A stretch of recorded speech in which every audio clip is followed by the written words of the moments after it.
One stupid message, "I can't wait until we're with the oil," was all it took to destroy her career, his reputation, and, ironically, to save my life. That wasn't meant for me. It wasn't a joke between coworkers or some random mistext. It was a notification that lit up on my wife's phone while she was in the shower. I wasn't snooping. I wasn't even trying to check her phone. It was just sitting there on the counter, buzzing, glowing with those words. Words that hit me harder than a sledgehammer to the chest. The oil. Not makeup, not skincare. Oil. The kind you use when your hands are all over someone's body. My wife's body. My hands shook as I stared at it, a sick wave rolling through me. I wanted to throw her phone against the wall, but instead I put it back exactly where it was, as if I hadn't seen anything at all. Because in that moment, I knew my marriage was no longer real. Now, before I dive into how that one message became the spark for my revenge, let me pause here. If you love stories where betrayal meets justice, where cheaters get caught in the act, and where careful planning brings the truth crashing down, hit that subscribe button. Trust me, you won't want to miss what's coming next. Back to the story. My wife and I had been together for 8 years, married for 5. I thought we were stable. Solid. Sure, we had our little arguments, but nothing serious. We had traditions, morning coffee, weekly takeout, crime dramas before bed. We even talked about kids someday. But now, every laugh, every touch, every "I love you" felt like poison. Because behind those words, there was someone else. Someone sending her messages about oil that I couldn't stop replaying it in my head. "I can't wait until we're with the oil." The phrasing was too strange to be innocent. Too suggestive to be professional. This wasn't a friend texting her. This wasn't harmless. And deep down, I knew exactly what it was, a window into the part of her life I wasn't meant to see. That I remember sitting at the kitchen table that night, just staring at her when she came out of the shower. She was humming, smiling, wrapped in her robe like nothing was wrong. She kissed me on the cheek, asked what I wanted for dinner, and I smiled back. I pretended everything was fine, because here's the thing, I'm not the type to explode. I don't yell. I don't throw plates or punch walls. When someone betrays me, I go quiet. I listen. I plan. And I wait. That's exactly what I did. I didn't confront her. I didn't even let her see that I was shaken. I simply went to bed that night with my heart hollowed out, my mind buzzing like a live wire, and a single promise to myself. If she thought she could play me for a fool, she had no idea who she was messing with. Over the next few days, I started to see everything differently. The late nights at the gym that didn't add up. The new obsession with keeping her phone face down, always locked. The faint scent of lavender oil clinging to her skin, even when she claimed she had just come from training. None of it was paranoia. None of it was coincidence. That single text message was the key that unlocked the truth, and now I couldn't unsee it. Every laugh she gave me sounded fake. Every touch felt rehearsed. I'd lie awake at night staring at the ceiling while she scrolled her phone beside me, texting with her back turned, thinking I didn't notice. And all I could think about was that message, those stupid words, and what they really meant. But I wasn't going to confront her empty-handed. That's what cheaters count on. They twist it, gaslight you, make you doubt yourself. They say things like, "You're paranoid," or "You're overreacting," until you start to wonder if you're crazy. Not me. Not this time. I wanted proof. Proof no one could argue with. Proof that would end it all on my terms. So while she lived in her little fantasy, texting about oil and pretending nothing was wrong, I stayed patient. I played the part of the clueless husband. I smiled. I laughed. I kissed her goodnight. But inside, I was already building the foundation of my revenge. Because if she thought one message was harmless, she was dead wrong. That message was her downfall. And Jason, whoever the hell he was about to learn that you don't cross a man who has nothing left to lose. After that one text, I couldn't unsee the truth. It was like a filter had been ripped off, and suddenly everything about her looked different. The late-night gym sessions, the new habit of deleting messages, even the way she clutched her phone when it buzzed. It wasn't paranoia anymore. It was a pattern. And once you see a pattern, you can't go back. The next clue came out of nowhere. I was paying bills on our joint account, scrolling through charges, when something stopped me cold. $160 at a wellness spa across town. Not her usual spot. Not even in the same neighborhood. I leaned back in my chair, staring at the screen. She told me she was at the gym that day. She had come home late, hair damp, smelling faintly of lavender oil. I hadn't questioned it then. But seeing that charge made my stomach twist. So I scrolled further. Another identical charge, same spa, 1 week earlier.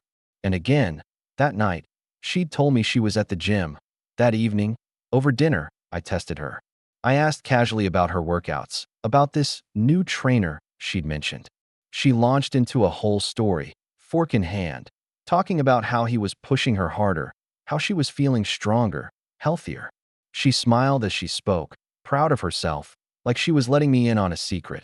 But the only secret she was letting me in on was that she was lying.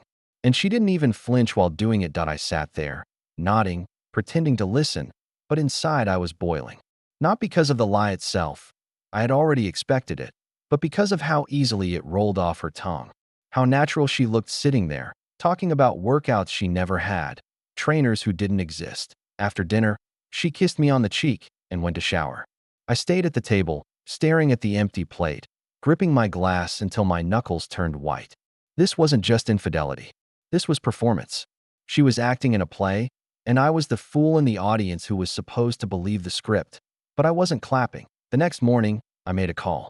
Not to her, not to Jason, but to an old college friend who had gone into private investigation. I hadn't spoken to him in years, but when I explained I needed someone discreet, he didn't hesitate. "Give me what you've got," he said. So I told him. The spa, the charges, the mysterious Jason M. that kept showing up on her phone. It wasn't much, but he told me it was enough. "People like this always leave footprints," he said. "You just have to know where to look." For the next few days, I tried to live normally, but every little detail stood out sharper than ever. One night, I walked into the living room and caught her sitting on the couch, phone in hand, her lips curling into a private smile. Not the polite smile she gave me, not the tired smile after work, but something softer, secretive, the kind of smile you give someone who makes your heart race. The second she realized I was there, she locked her screen and looked up at me with that practiced casual tone. "What should we do for dinner?" It was like watching a mask snap into place. And for the first time, I didn't feel like her husband anymore. I felt like the intruder. A few days later, my investigator called. His voice was calm, but I could hear the weight behind it. "You're not going to like this," he said. My pulse quickened. "He's not just some friend. He's a massage therapist. Freelance. Operates out of that spa. And sometimes, he makes house calls." I gripped the phone tighter. So that was it. The oil. The text. The charges. It all fit. Jason M. wasn't some random fling. He was the guy with his hands on her, in my home, under the disguise of a professional. I thanked my friend, hung up, and sat there in silence. My chest burned, but beneath it was something else. Not just anger. Not just betrayal. It was resolve, because now I had a name. Now I had a face. And soon enough, I would have proof. When my investigator confirmed Jason was a massage therapist, everything snapped into focus. The oil. The texts. The spa charges. It wasn't some mysterious fling. It was a man hiding behind a professional title, slipping into my home under the cover of therapy. I wanted to explode. I wanted to storm into that spa and drag him out by his collar. But anger without proof is just noise. If I moved too soon, she'd twist it, gaslight me, maybe even flip the blame on me. No, if I wanted to win this war, I needed ammunition the court couldn't ignore. I made another call, this time to a lawyer. I laid out my hypothetical concerns: a suspicious spouse, a massage therapist possibly crossing boundaries, the need for protection if things went south. He listened quietly, then gave me the advice that changed everything. Document everything. Don't cross any legal lines, but protect yourself. If what you suspect is true, the truth will reveal itself. That was all I needed. The very next weekend, while she thought I was out with friends, I installed cameras in our common areas. Not in private spaces. That would have crossed a line, but in the living room and guest room, where she spent most of her time when I wasn't home. The devices looked like smoke detectors, almost invisible unless you knew where to look. And then I waited. For 2 days, nothing happened. I checked the feeds constantly, my heart racing every time a motion alert popped up. But it was just her scrolling through her phone, reading on the couch, sometimes watching TV. For a brief second, I almost convinced myself I was wrong. That maybe the charges, the text, the lies were all a misunderstanding. But then came Thursday. I was at work, halfway through my lunch, when my phone buzzed. Motion detected. My hands shook as I unlocked the feed. And there he was, Jason, walking straight through my front door, carrying his portable massage table like he owned the place, and my wife greeted him with a hug.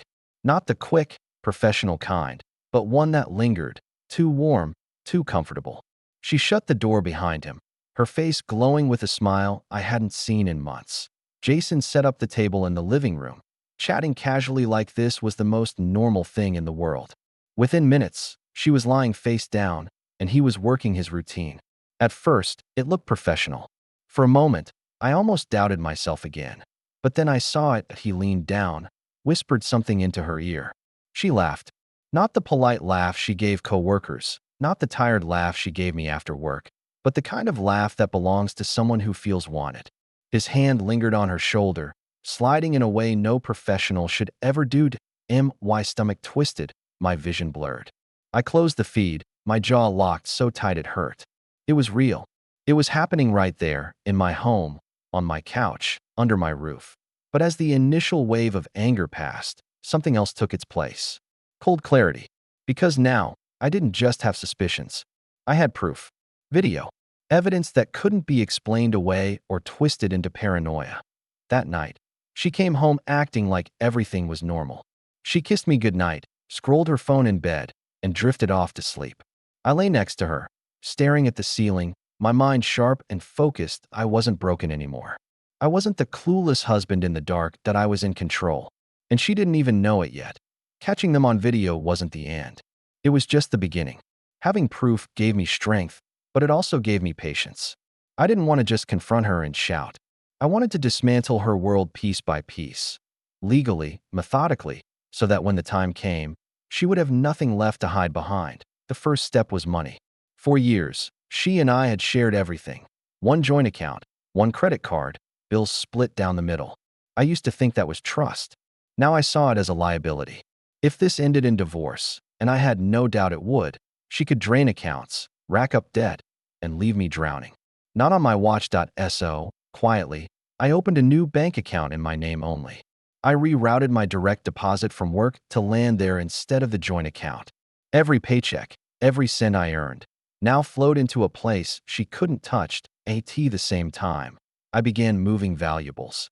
She didn't notice when a few pieces of family jewelry disappeared from the drawer, tucked away into a safe deposit box at the bank.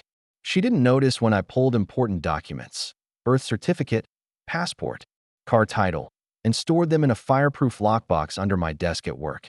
Each step felt like sandbagging a fortress, preparing for a storm. The second step was documentation. My lawyer had warned me, judges don't care about feelings, they care about facts. So I started keeping a detailed journal. Dates, times, charges on the account, her lies about the gym, her late returns. I logged every suspicious incident, no matter how small. One night, while she showered, I sat at the kitchen table with the laptop open, scrolling through credit card statements. Another spa charge popped up, this time on a Friday afternoon. She had told me she was working late. I screenshotted it, saved it to a folder marked innocently as Tax 2023. If she ever went snooping, she'd never open it. When she walked in, hair damp and smiling, I shut the laptop and smiled back. I even asked her if she wanted ice cream.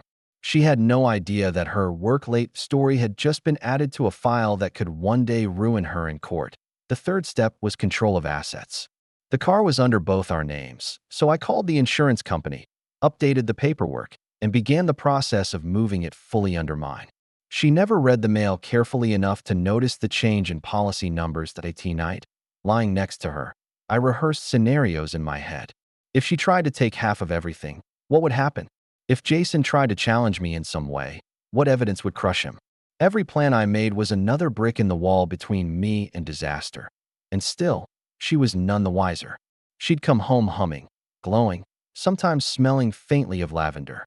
She'd kiss me on the cheek, ask about dinner, curl up beside me like nothing was wrong. And I'd smile, kiss her back, even brush her hair from her face before she drifted off to sleep. But while she dreamed, I was awake, sharpening my knives, figuratively speaking. My weapons weren't blades. They were bank accounts, legal documents, and video evidence locked safely away. Because when the mask finally slipped, when her world came crashing down.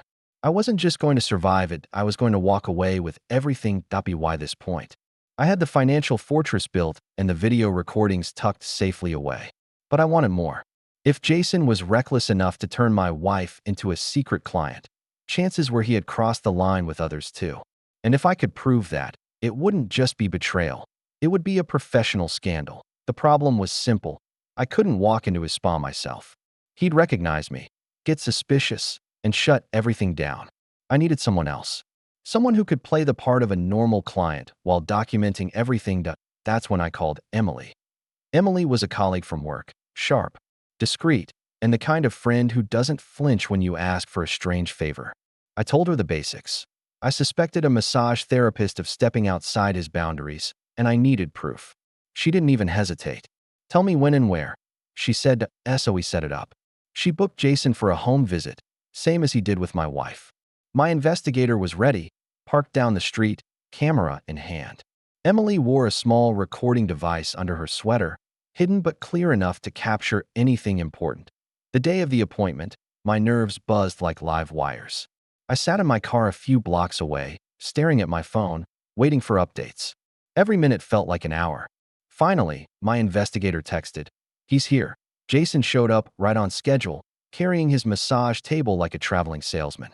From the outside, it looked routine, professional. But inside, Emily was watching every move. Later that night, when we met in my car, she played back the audio for me. Jason had started normal enough, setting up, asking routine questions. But then, halfway through, the tone shifted. He leaned into his charm, making comments that weren't part of any professional service. Little jokes, personal questions, even a hint about special treatment for regulars. It wasn't graphic, but it was enough. Enough to show he blurred lines. Enough to prove he wasn't some squeaky clean therapist. And if he could say those things to a brand new client, it confirmed everything I already knew about what was happening in my living room. I sat there in the dark, gripping the steering wheel as Emily's voice played back over the tiny recorder. Jason's words were casual, but underneath, they reeked of arrogance. He thought he was untouchable, that no one would ever call him out, that he had no idea what was coming. The next morning, I forwarded the recordings and my investigator's notes to my lawyer. His reply was simple but sharp. "This is gold. Keep building your case." So I did.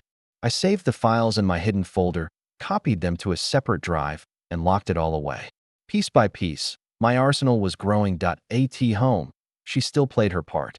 She'd smile, chat about her day, sometimes mention she was working late, and I'd nod, pretending I believed her, even as my stomach churned at the smell of lavender oil that seemed permanently embedded in her skin. But now, every time I looked at her, I didn't just see a cheater. I saw someone digging her own grave. Because the difference between her and me was simple. She thought she was getting away with it. I knew I was winning. Why now? My fortress was built.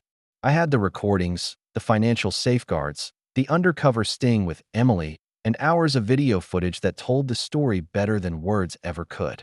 But evidence was only half the battle. I wanted exposure. I wanted the mask to slip in front of people who mattered. I planned a night they would never forget. Our wedding anniversary was approaching. Normally, we'd celebrate quietly, dinner at a nice restaurant, maybe a bottle of wine at home. But this year, I told her I had something special in mind. Her eyes lit up, and I saw the flicker of guilt in them. She must have been torn between her double life and the reality she was supposed to be living with me. I invited a few friends over. Not just any friends, hers. People she trusted. Her sister. 2 close coworkers. Enough to make the evening feel warm and intimate, but not enough to raise suspicion. She didn't question it. If anything, she seemed relieved. A party meant less time alone with me, less risk of confrontation. The night came, and everything was in place.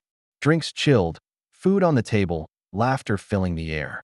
She moved around the living room, pouring wine, hugging her sister, smiling that fake smile she had perfected. If you didn't know better, you'd think we were the perfect couple. And then came the knock at the door. She froze. Just for a second, but I caught it. Her eyes darted to me, then to the door. I gave her a calm smile and went to answer it, and there he was. Jason, carrying his massage table, dressed casually, looking ready to work. The room went silent. Her sister's smile faltered. The coworkers glanced at each other, confusion written across their faces. My wife's face drained of color as Jason stood there, realizing too late that this wasn't a private session. This was an ambush. Evening, I said smoothly, stepping aside. Come on in. Jason hesitated, his eyes flicking from me to her, then back again. He walked in slowly, like a man stepping onto thin ice. My wife's hands shook as she tried to act casual. Oh, Jason, this must be a mistake. But it wasn't. Not anymore. I gestured to the living room where everyone sat, watching the scene unfold. Funny thing, I said, keeping my voice calm. I thought tonight would be perfect for some relaxation. After all, you've been spending so much time together, haven't you? Her sister gasped. One of her co-workers whispered something under her breath. The silence in the room was crushing. My wife stammered, trying to piece together an excuse, but the words wouldn't come.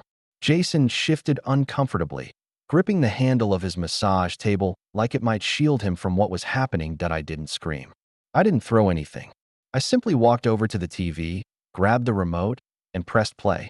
The screen lit up with footage from my hidden cameras. Jason walking through the front door on another night. My wife greeting him. Their too close hug, his hand lingering where it never should have. Her laughter echoing in the background. The room erupted. Her sister stood up, eyes blazing. The co-workers looked away, embarrassed, disgusted. My wife sank into the couch, face buried in her hands. Jason muttered something about leaving, but it was too late. The damage was done. I didn't need to say a word. The video spoke for itself. When it ended, I looked around the room, at the stunned faces of people who had believed in us, who had believed in her. And then I looked at her, my wife. The woman who had lied to me for months. Happy anniversary, I said quietly. The silence that followed was louder than any shout. The night of the anniversary trap ended in chaos. Jason bolted out the door, dragging his table like a criminal fleeing the scene. My wife sobbed in the corner, her sister shouting at her, co-workers whispering about how they never expected this. But I didn't raise my voice. I didn't need to. The truth had already detonated in front of everyone who mattered. And now it was time to finish what I started. The next morning, while she slept in the guest room, I got up early, dressed in my best suit, and drove straight to my lawyer's office. The receptionist looked surprised when I walked in without an appointment. But the moment my attorney saw the folder in my hand, he waved me through. I laid everything out on his desk, screenshots of texts, bank statements with spa charges, logs from my journal, the recordings from Emily, and most importantly, the video footage from inside my home. He flipped through it all with the calm precision of a surgeon. This, he said, finally leaning back, isn't just enough. It's airtight. We drew up the papers. Divorce. Petition for temporary restraining conditions. Legal separation of assets.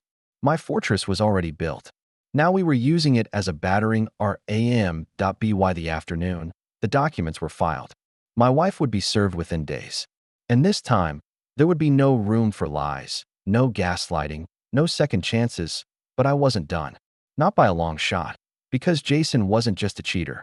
He was a professional, a man who had used his license as cover for his behavior. And that meant I had another weapon to use against him. I gathered the same evidence, the texts about oil, the undercover recording from Emily, the footage of him setting up in my home, and I sent it in a packet to the state licensing board. I didn't add commentary, didn't need to. The facts spoke for themselves. A massage therapist who blurred professional boundaries, made inappropriate suggestions to new clients, and crossed lines inside a client's home. A week later, I received confirmation. The board had opened an investigation. At home, she noticed the change. I wasn't cold. I wasn't cruel. I was calm. Too calm. She tried to talk to me, tried to spin stories about confusion and misunderstandings, but I simply nodded, gave short answers, and left the room. Every day she grew more frantic, realizing the control she once had over me was gone. The irony was delicious. While she scrambled to explain herself, I had already moved past the emotional phase. I wasn't her broken husband anymore. I was her opponent in court, and Jason? He had no idea that his worst nightmare was about to land on his doorstep in a plain white envelope stamped with the seal of the state board. For months, they had thought they were playing me. But now, the board, the courts, and the law itself were on my side. The mask was gone. The oil was gone. And soon, so would they. The legal strike was the first blow, but the aftershocks spread faster than I expected. Secrets are heavy things, and once they crack open, they don't stay contained. It started with her sister. After witnessing the anniversary ambush firsthand, she called me 2 days later. "I don't know what to say," she admitted. "I always defended her. I thought you were lucky to have her. But now, I can't even look at her without seeing that video in my head." Her voice broke. "She's my sister, but I can't support what she did." That was the first domino. Word began to ripple through our circle of friends. Not because I broadcasted it, because people talk. Those who were there at the anniversary couldn't keep their mouths shut. By the end of the week, mutual friends avoided her. Invites disappeared. Text threads went silent. It work. She tried to act like nothing had changed, but whispers followed her down the hall. She caught coworkers glancing at her phone when it buzzed, smirks hidden behind coffee mugs. A friend of mine who worked in her department told me later that she'd broken down in the restroom one afternoon, muttering about how everyone knows. And Jason? His downfall was even faster. When the licensing board opens an investigation, word doesn't stay quiet. His regular clients started canceling appointments, unsure if he'd even be allowed to practice in a few months. One particularly loyal client left a scathing online review. "I thought he was professional. Turns out he was more interested in personal attention than real therapy." Never going back. The dominoes fell hard. His small studio, once buzzing with customers, sat half empty. A photo leaked online. Jason arriving at a client's home with his massage table.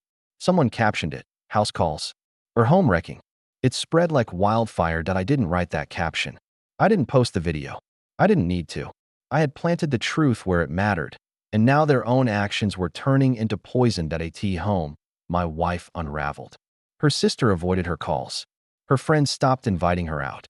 Even family gatherings became awkward silences and excuses. She snapped at me once, accusing me of ruining her life. I didn't even argue. I just looked at her calmly and said, "You did that yourself." The silence that followed was colder than any shout. Jason, on the other hand, tried to keep up appearances. He sent my wife messages, begging her to meet, promising things would blow over. I saw the texts pop up on her phone when she wasn't looking. She didn't reply, not because she didn't want to, but because she was terrified of what I might already know. That was the beauty of it. They were trapped in their own fear. She was isolated. He was exposed. And all I had to do was keep stacking the evidence until the final strike landed. For the first time in months, I slept soundly. Not because everything was over, but because I knew the ending was already written. The summons came quicker than I expected. The state licensing board had reviewed my complaint, reviewed the evidence, and scheduled an official hearing. Jason was required to appear in person. My lawyer advised me to attend, not because I needed to testify, but because showing up would make a statement. The morning of the hearing, I walked into the building with my lawyer at my side, a folder of evidence tucked neatly under his arm. Jason was already there, sitting stiffly in a chair outside the chamber. He looked smaller than I remembered, his usual arrogance drained from his face. His hands fidgeted against his knees, and for once, there was no massage table to hide behind. When his name was called, we followed him in. The board members sat behind a long table, papers stacked neatly in front of them. Jason tried to look composed, but sweat shone on his forehead. The chairwoman began. "Mr. M, you are here today because of multiple complaints regarding professional misconduct." Jason's voice cracked as he answered, "Yes, ma'am." They went through the list one by one.